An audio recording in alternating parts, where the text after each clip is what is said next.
রিজিকের ওয়াদা, আল্লাহ রাব্বুল আলামিন আমাদেরকে রিজিকের জন্য 7টা দোকান দিয়েছেন। কয়টা?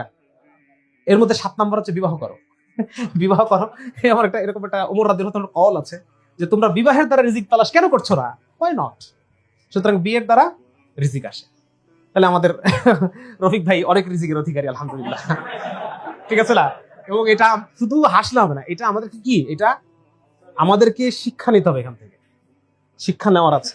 এবং আমাদেরকে মানে বিশেষ করে একটা আমল সমাজের মধ্যে মানুষ এত অপছন্দ করতেছে, হ্যাঁ, আর রাসূলের একটা সুন্নাহকে মানুষ এত অপছন্দ করতেছে, আর আমি এখনো মানে চেয়ে দেখতেছি, এটা হতে পারে না। সবাই নিয়ত রাখি ইনশাআল্লাহ, তাই না? করতে না পারলেও আল্লাহ তাআলা আমাদেরকে সওয়াব তো দিয়ে দিবেন ইনশাআল্লাহ, তাই না? আমিন। আচ্ছা, তাহলে একটা বললাম যে বিয়ে, আরেকটা হচ্ছে সালাত। নামাজের সাথে রিজিকের ওয়াদা আছে। হ্যাঁ, নামাজের সাথে রিজিকের ওয়াদা আছে। 3 নম্বর হচ্ছে দাওয়াতের সাথে রিজিকের ওয়াদা আছে। কোরআনে আল্লাহ তাআলা বলছেন যে হে রাসূল, আপনি আপনার পরিবারকে নামাজের হুকুম করেন, রিজিক তো আমি আপনাকে দিব, আপনার কাছে আমি চাই না। তার মানে নামাজ পড়া এবং নামাজের দাওয়াত দেওয়া, অর্থাৎ শরীয়তের দাওয়াত দেওয়ার সাথে রিজিকের ওয়াদা আছে। 3 নম্বর হচ্ছে তাকওয়ার সাথে রিজিকের ওয়াদা আছে।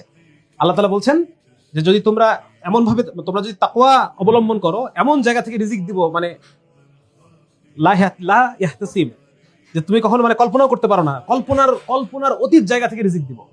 তাহলে রিজিক কিভাবে আসবে? তাকওয়ার দ্বারা। যত বেশি তাকওয়া অবলম্বন করবো, আল্লাহ তাআলা আমার রিজিককে বাড়ায় দিবে। কোথা থেকে আসতেছে আমি বুঝবো না, কিন্তু আল্লাহ তাআলা রিজিককে বাড়ায় দিবে। এটা বলে 4 নম্বর বললাম না? কয় নম্বর বললাম? 4 নম্বর। 5 নম্বর হচ্ছে তাওয়াক্কুলের সাথে, আল্লাহর সাথে উপর যত বেশি আমি ভরসা করব। হাদিসের মধ্যে এসেছে যদি আল্লাহর যে হক রয়েছে সেই হক আদায় করে যদি আমরা তাওয়াক্কুল করতে পারতাম, তো আল্লাহ তাআলা পাখির মতো আমাদেরকে রিজিক দিতেন। সুবহানাল্লাহ। তাহলে এটা গেল কয় নম্বর? 5। 6 নম্বর হচ্ছে জীবিকা, যেটা আমরা করি, পেশা। তাহলে আল্লাহ তাআলা আমাকে 7টা দোকান দিবেন। আর আরেকটা হচ্ছে আত্মীয়তার হক আদায় করা। যে ব্যক্তি আত্মীয়র হক আদায় করবে, আল্লাহ তাআলা তার রিজিককে বাড়ায় দিবেন, হাদিসে কথা। তাহলে 7টা দোকান, এর মধ্যে একটা দোকান আমি খোলা রাখছি, বাকি 6টা বন্ধ, আর আমি বলতেছি আল্লাহ আমার অভাব দূর করে দাও, অভাব দূর করে দাও। এটা হলো? বলেন। আমাকে আল্লাহ তাআলা 7টা দোকান দিবেন, সেই 7টার মধ্যে আমি খোলা রাখছি কয়টা? শুধু বলতেছি ক্যারিয়ার, আমার তো হয় না, আমার তো হচ্ছে না, আমার তো অভাব দূর হয় না। দোকান খোলা রাখছি একটা, বাকি 6টা যে বন্ধ, অভাব দূর হবে কিভাবে?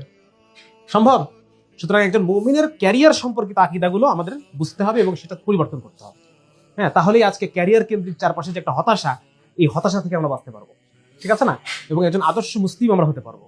একজন আদর্শ মুসলমানের ক্যারিয়ার, সে ক্যারিয়ার করবে কেন? আল্লাহ তাআলার হুকুম, রাসূলুল্লাহ সাল্লাল্লাহু আলাইহি ওয়াসাল্লামের সুন্নাহ, এবং সেই সাথে এটা সে দাওয়াতের নিয়তে, যে আল্লাহ তাআলা আমাকে যেখানে পৌঁছাবেন সেখানে আমি দাওয়াতের কাজ করবো। রিজিক তো আসবে, ওটা তো ফিক্সড, ওটা নিয়ে আমার টেনশনের দরকার নেই।